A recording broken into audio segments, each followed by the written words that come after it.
Now, if I had told you before the season that the Clippers and the Suns would be in the Western Conference Finals, what would you have said then? And then if I had told you that they'd be in the Western Conference Finals without Kawhi Leonard and Chris Paul, what would you have said then? And if I had told you that they would be in the Western Conference Finals without those two Hall of Famers and the games would be electric, you wouldn't have said jack.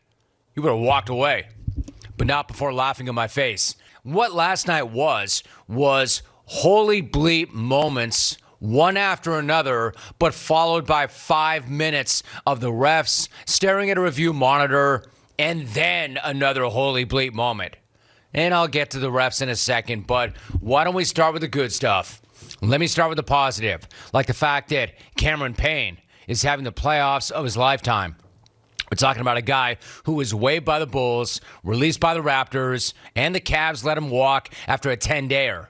Last night, that same guy puts up 29 points and has 9 dimes in the conference finals. I mean, dang, what a time to be alive, right? He wasn't even the biggest star of the game because the final 2 minutes of that game were some of the best ever. Some of the best ever, but some of the worst ever as well. Kind of hard to have the best thing ever and the worst thing ever at the same time, but that's what we got last night. Some of the best things ever and some of the worst. The best thing because the players were out of their damn minds. The worst thing because the refs kept jumping in and jacking it all up. Why don't we start with Payne? Driving to the hoop with a 1-point lead and 40 seconds to go. Like a perfect play at both ends by the Clippers. You had a textbook block into a fast break and the finish to give them the lead. And at that moment, you're actually thinking, you know what? It's finally all getting to Phoenix. This is that one time when they do need Chris Paul to settle everybody down. But of course, he's in COVID protocol. It looks like maybe they're finally going to crack. But then the Suns come right back and they get the ball to Devin Booker. Yeah, because of course that guy was going to drain that. Man, so smooth. Don't tell me the mid-range game is dead. It's dead for guys who can't hit a jumper like that from the elbow. But for Booker, it's always there. Always there, all day long. Phoenix, back up by 1. But Paul George gets nice. Like, I don't even know this cat anymore. Now you're thinking, this dude is officially buried the Pandemic P nickname. He really is living up to the worst self-gloss ever. Playoff P. He's got the team on his back. He's going to carry them to a win. Like we've got Patrick Beverley getting up on Devin Booker and knocking the ball out of bounds. But it was still Suns' ball, right? Or was it? The moment the ball went out of bounds, Pat Bev called for a review. And even though a ref was standing right there next to the play, they went to review. And then they stayed in review for like an hour. Then it was overturned and awarded to the Clippers. And holy crap, what a huge overturn that is in that situation. And by the way, not a good one. I'm not sure if the result was good, but I know the process was garbage. It always is. You can't take that much time in that situation to go frame by frame on a play like that. Patrick Beverley initiated the ball going out of bounds. I mean, yeah, there might be a split second where the ball appears to still be in contact with Booker's hand after Beverley hit it, but that's not the point of the review. Frame-by-frame replays are not the point of the review. The game is not meant to be played in slow motion or officiated in slow motion. And if you're going to overturn a call like that, with less than 10 seconds to go in a one-point game where the ref was standing inches away from the play, you better have stone-cold evidence that you're right. And they didn't. And I know this too. No matter what that review decision is, the review can't take as long as it did. Period.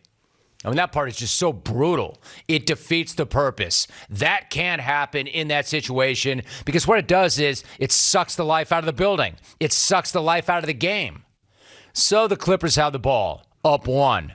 It's inbounded to Paul George. He gets fouled. You hit 2 free throws. You play a little D. You get the hell out of town with the split, and you rip the home court in the process. No problem, right?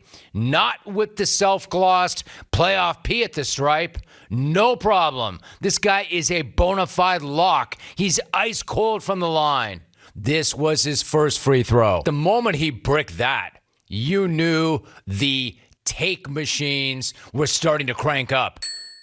But still, I mean, how he missed that, I don't know. But still, if you hit this one, you're still putting pressure on Phoenix to make a bucket to tie or to win. Just knock in your second free throw. Uh-oh! Pandemic P in the house. Make both free throws. All Phoenix can do is tie. Make one, they're still in a tough spot. Miss them both, and you better hope like hell that Phoenix does not score, because you are never going to live that down. You will never hear the end of it. And I'm not even here to clown Pandemic P. I mean, dude is trying his best, I guess. At this point, it's like, it's not even funny anymore. It's actually kind of sad. Like, I feel badly for this guy, because just when he's about to drag his team to another huge win and bury that narrative that is Pandemic P, he bricks 2 free throws in the final 10 seconds. I mean, it is brutal. I know he's just doing it to himself, but that's not just bad. That's like Shakespearean bad. It's not just the 2 he missed in that moment either. It's the 5 that he missed over the course of the game. This guy was 5 for 10 from the line. I'm not going to say the pressure got to him, but he's a career 85% shooter from the line. So you know what? Actually, well, I will say the pressure got to him. Can't deal with the pressure, P. How the hell else do you explain a guy who shoots 85% from the line shooting 50% in a must-win game? And yes, it was a must-win game for the Clippers. I said as much right here yesterday, hours before that tip. That was a must-win game for the Clippers. And no, I don't care that they've already come back from 2 0-2 deficits this postseason. This is different. This was a must-win game. And even worse, they had already won the game, or seemingly so.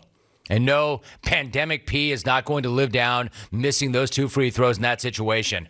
Man, my man looked like Ben Simmons on those 2 free throws. In fact, I'm not even sure that's fair to Ben Simmons.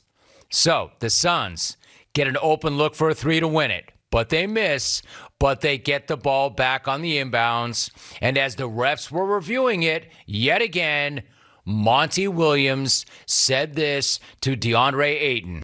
So, that was the play, right? Jay Crowder, inbounding. If he throws it, you got to dunk it.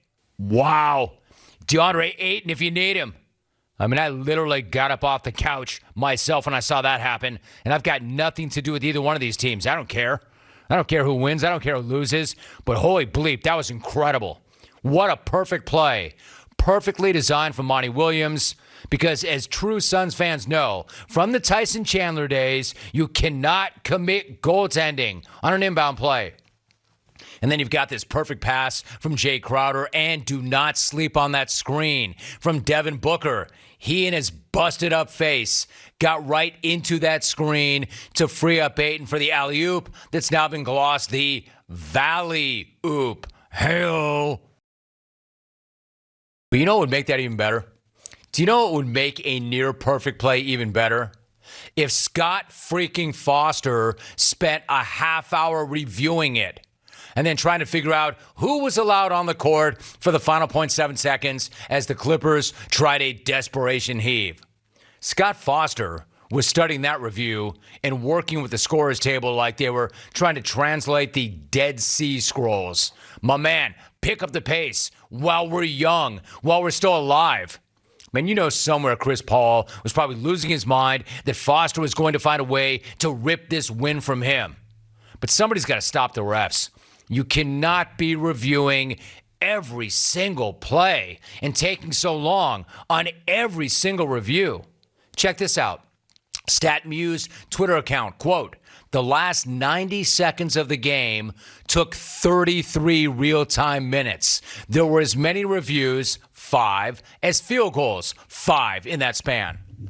Like, that's not okay.